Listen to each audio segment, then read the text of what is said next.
বিজেপিৰ যি হিন্দুত্ববাদৰ ৰাজনীতি সেয়াই যেন লাহে লাহে কাম নিদিয়া হৈ আহিছে, কিয়নো বদ্ৰীনাথ যিটো সমষ্টি সেইটো হিন্দুত্ববাদৰ লগতে হিন্দী বলয়ৰ যিটো উত্তৰাখণ্ডৰ সমষ্টি আছিল, উত্তৰাখণ্ডত বিজেপি চৰকাৰ থকাৰ পিছতো কিন্তু বদ্ৰীনাথ হেন এলেকাত য'ত হিন্দু ধৰ্মৰ উপাসনাস্থলী আছে তাতো কিন্তু বিজেপিয়ে পৰাজয় বৰণ কৰিছে। আৰু বিশেষকৈ আমি যদি উত্তৰ প্ৰদেশৰ অযোধ্যালৈকে চাওঁ, অযোধ্যাত ৰাম মন্দিৰ নিৰ্মাণ কৰাৰ পিছতো কিন্তু অযোধ্যা সমষ্টিটোতে বিজেপিয়ে হাৰ মানিলে। অৰ্থাৎ ধৰ্মৰ নামত ৰাজনীতি কৰি কিন্তু ফল ধৰা নাই বিজেপিৰ। আৰু লগতে আগৰ যি 2014 চনত মোদী মেজিক বোলা যিটো বস্তু আছিল সেইটো কিন্তু এতিয়া মোদী মেজিক নাইকিয়া হৈছে লাহে লাহে।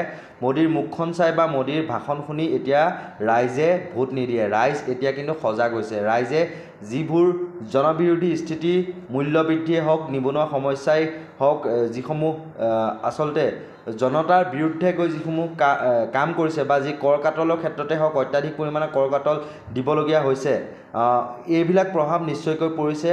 আৰু সেইবোৰৰ ঠাইত কিন্তু মোদীৰ মুখখন চাই বা মোদীৰ ভাষণ শুনি বা হিন্দুত্ব ধৰ্মৰ আফিং গিলি পেলাই ৰাইজ কিন্তু এতিয়া নাথাকে।